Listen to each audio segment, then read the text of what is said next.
Bonjour YouTube, aujourd'hui c'est pronostic, 20e journée de Ligue 1 en programme, on va parler donc des 10 matchs de Lorient-Rennes vendredi soir jusqu'au match de 20h45 dimanche, Paris Saint-Germain-Reims. L'idée c'est de vous donner mon ressenti rapide sur chacune de ces 10 rencontres accompagné d'un pronostic et à la fin de cette vidéo je donnerai un ticket Paris sportif sympa à tenter. Si t'es intéressé par le côté purement Paris sportif, il faut absolument que tu rejoignes mon groupe Telegram, le lien il est dans la description et en commentaire épinglé. 60 000 parieurs sont déjà dedans et récupèrent chaque jour mes tickets Paris sportifs qui sont franchement, tu vas le voir, intéressants à jouer, surtout les week-ends avec énormément de matchs et à l'approche du mois de janvier de la Ligue des Champions, faudra absolument être dedans. Lorient-Rennes, on débarque directement avec un derby en Bretagne. Rennes est mieux classé, mais à l'extérieur, c'est pas une équipe qui impressionne beaucoup. Seulement 2 victoires, c'était contre Strasbourg et Angers. Et surtout 4 matchs nuls à chaque fois sur le score d'un partout. Moi, c'est une stat qui m'intrigue un petit peu.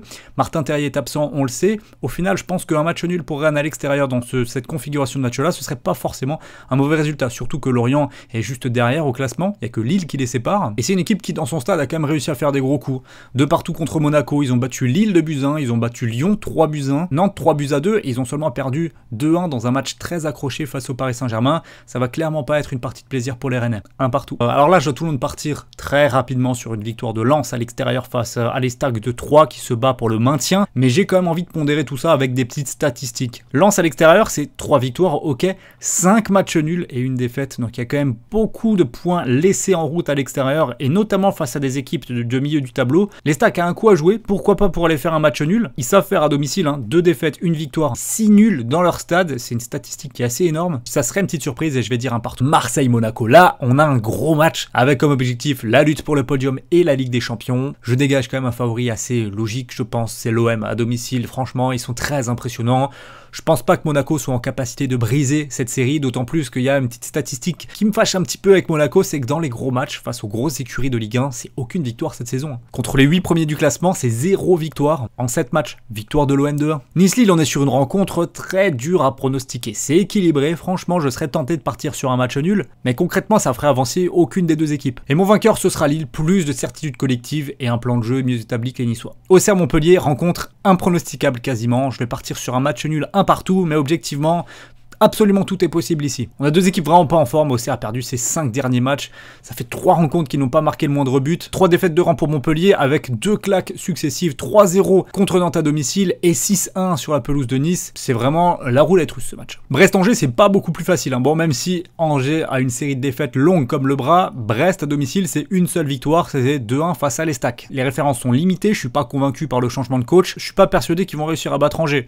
Pour moi, là, tout est ouvert, tout est possible. Je partirai sur une victoire angevine pour la relance de Buzyn. L'étonnant 8e du classement Clermont accueille Nantes qui est derrière, bien derrière au classement.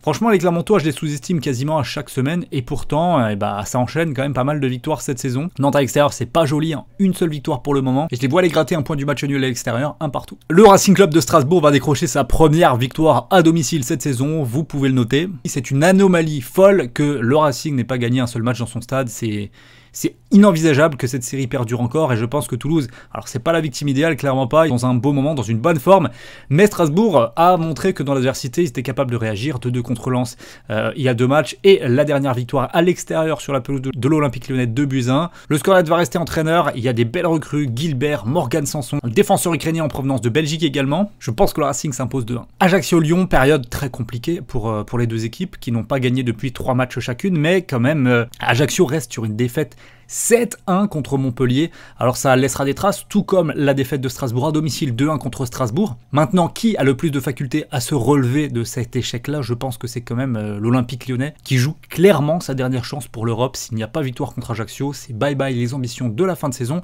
Donc je pense qu'ils vont être capables d'aller chercher cette victoire à l'extérieur 2-0. On termine avec un PSG Reims plus compliqué qu'il n'est pas. Je regardais les cotes avant de faire cette vidéo. Je suis quand même très surpris de ce qui est proposé en faveur du Paris Saint-Germain. D'accord, à domicile, en championnat, c'est très fort. 9 matchs, 8 victoires, 1 nul et des grosses claques quand même, 4 buts mis à 3, 5 buts à Montpellier, 5 buts à Auxerre. Mais Reims, je suis désolé, c'est pas ce type d'équipe. Seulement 2 défaites à l'extérieur, ils ont souvent su aller accrocher des matchs nuls, et surtout, depuis que Will Steele, le nouveau coach, est en place, c'est 0 défaite. Ça fait quand même 10 ou 11 matchs qu'il est là, donc clairement, attention, Reims est un candidat sérieux pour venir faire un petit résultat au Parc des Princes, surtout qu'en ce moment, le PSG, c'est clairement pas serein. Même s'ils ont mis mieux qu'un score de tennis face au Pays de Cassel, là on parle d'une équipe de Ligue 1, et avec les 2 dernières défaites récentes contre Lens et contre Rennes, On navigue un petit peu dans le flou du côté PSG, faut redresser la situation, mais Reims, c'est pas la victime idéale. Donc je vais tenter une surprise pour cette dernière rencontre, match nul, 2 buts partout. Et je termine par le ticket Paris sportif que je vous avais promis, un combiné de 3 matchs, 3 victoires en sec, celle de Marseille à domicile contre Monaco quand à 2,07, victoire de Strasbourg à 2,18 contre Toulouse et victoire de Lyon à Ajaccio